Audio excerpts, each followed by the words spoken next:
আমার তো ভাই যখন যেরকম তখন সেরকম, পকেটে জোয়ার আসলে বড় বড় পিস খাই, আর ভাটা পড়ে গেলে ছোট ছোট পিস করে প্রতি গ্লাসে খাই। পয়সা বেশি থাকুক বা কম, টেস্ট কিন্তু সলিড চাই। এই দেখুন না, একদম ঘরোয়া চাল দিয়ে বানিয়ে দিয়েছি মটর কিমা পোলাও, হেভি স্বাদ।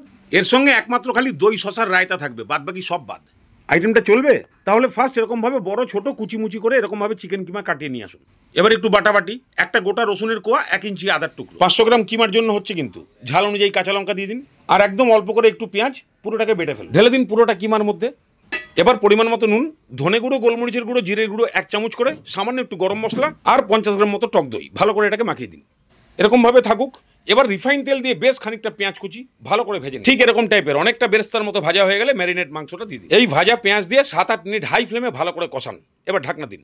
5 মিনিটের মধ্যেই বেশ খানিকটা জল বেরোবে। এই জলের মধ্যেই চিকেনটাকে ঢাকনা দিয়ে দিয়ে সেদ্ধ করুন। এবার দেখুন চিকেনটা তেল ছাড়তে শুরু করেছে।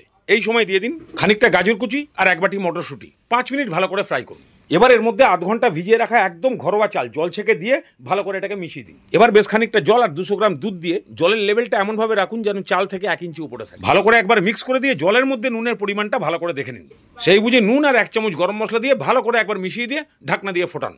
একবার ফুটে গেলেই ভালো করে একটু নিচে উপরে করে দিয়ে এবার ঢাকনা দিয়ে একদম লো ফ্লেমে দমে। এবার এই দমের ব্যাপারটা চাল অনুযায়ী মোটামুটি 35 থেকে 40 মিনিটে রেডি হয়ে যাবে। তারপরে একটু উপরে ঘি ছড়িয়ে দিন, এতে আপনি একদম তাজা ঘিয়ের সেন্টটা পাবেন। ঢাকনা দিয়ে 2 মিনিট রেখে সার্ভ করুন।